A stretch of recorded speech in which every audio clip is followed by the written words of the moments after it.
Hello viewers, আবারও সকলকে স্বাগত জানাই আমার এই ইউটিউব চ্যানেলে। বন্ধুরা, আজকে এক্সেলের আরেকটি নতুন ট্রিক নিয়ে এসেছি। তো যেটাতে আমরা জানবো যে দুটা সেল ভ্যালু যখন ট্রু হবে তখনই থার্ড সেলের ভ্যালুটা আমাকে রিটার্ন করে দেবে। তো এই যে কনসেপ্টটা, থার্ড সেলের ভ্যালুটা আমাকে রিটার্ন করা যখন দুটা সেলের ভ্যালু ট্রু থাকবে, যে এই কনসেপ্টটা কি করে করা যায় সেই বিষয়কে নিয়ে আজকের এই ভিডিও। তো ভিডিওটি যদি ভালো লাগে অবশ্যই লাইক করবে, শেয়ার করবে, কমেন্ট করবে এবং চ্যানেলটিকে সাবস্ক্রাইব করে দেবে প্লিজ। আর ভিডিওটিকে শেষ পর্যন্ত দেখার জন্য অনুরোধ রইল। আশা করি বন্ধুরা ভিডিওটি শেষ পর্যন্ত দেখবে এবং ফর্মুলাটা একবার দেখে নেবে যে ফর্মুলাটা কি হয়েছে। তো এই ভিডিওতে আমি একটা নতুন কনসেপ্ট দেখাতে যাচ্ছি, কারণ হচ্ছে এটা কোনো একটা প্রজেক্টের উপর কাজ করলে তো এই ফর্মুলাটা ইউজফুল হবে সবার কাছেই। আশা করি বন্ধুরা শেষ পর্যন্ত ভিডিওটি দেখবে এবং ফর্মুলাটাকে দেখার জন্য অনুরোধ রইল। তো চলুন দেখা যাক কী করে হয়। এখানে একটা ডেমো আমি একটু দেখিয়ে দিচ্ছি। যেমন আমার এখানে আছে D6-এ আছে স্টুডেন্ট রিপোর্ট এবং E8-এ আছে স্ট্যান্ডার্ড 5 আর D8-এ আছে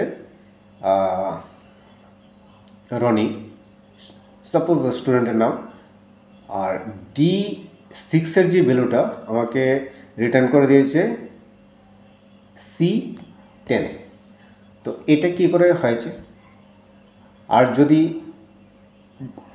D8 এবং E8-এর মধ্যে যে কোনো একটা ভ্যালু যদি ফলস হয় তাহলে আমাকে কোনো কিছুই রিটার্ন করে দেবে না। দেখলাম কোনো কিছু রিটার্ন করেনি। আমি আবার এখানে স্ট্যান্ডার্ড B দিলাম, আমাকে রিটার্ন করে দিয়েছে D6-এর ভ্যালু। তো এটা কীভাবে হয় আমরা একটু দেখে নেব। তো আশা করি বন্ধুরা ভিডিওটি শেষ পর্যন্ত দেখবে, ভালো লাগবে ভিডিওটি। এটা একটা শিক্ষণীয় ভিডিও, চলুন দেখা যাক। ভিডিওর শুরুতে আমি বলে রাখি যে এখানে আমি দুইটা জিনিসকে ইউজ করে করব, একটা হচ্ছে ইফ আর একটা হচ্ছে অ্যান্ড।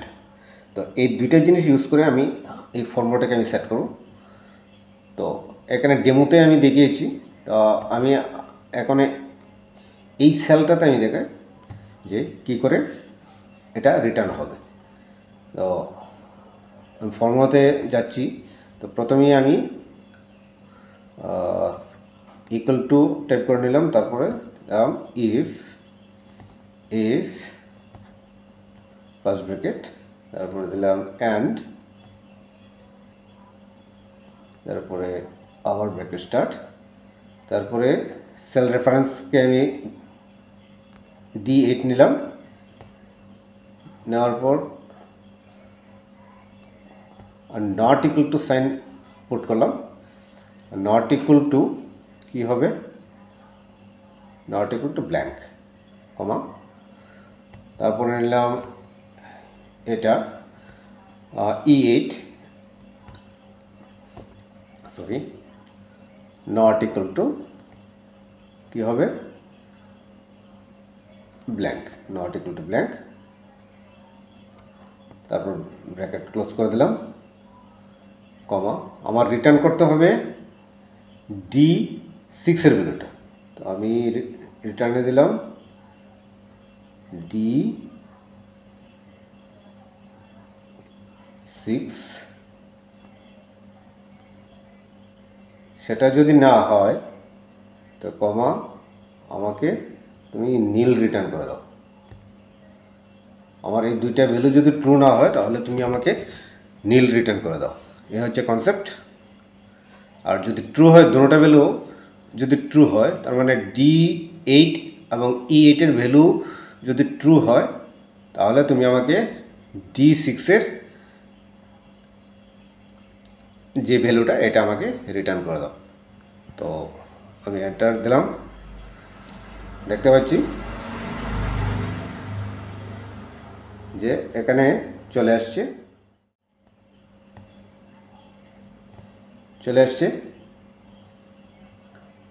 D6 এর ভ্যালুটা, এখানে চলে আসছে D6 এর ভ্যালুটা। এই হচ্ছে ফর্মুলা। তো আশা করি বন্ধুরা ভিডিওটি ভালো লাগবে।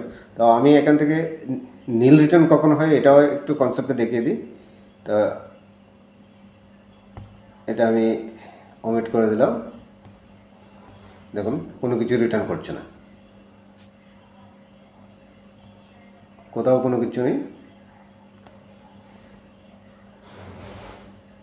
তো কিছু একটা লিখলাম, দিলাম,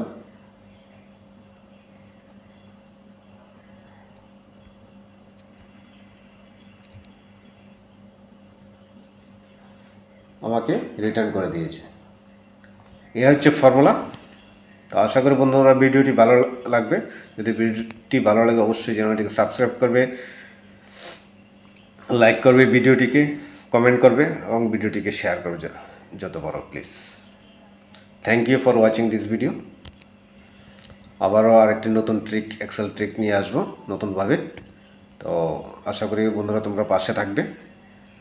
তো ভিডিওটিকে শেষ পর্যন্ত দেখার জন্য তোমাদেরকে অসংখ্য অসংখ্য ধন্যবাদ। হ্যালো বন্ধুরা, welcome to my YouTube channel. তো আবারও সকলকে স্বাগত আরেকটা পেজে,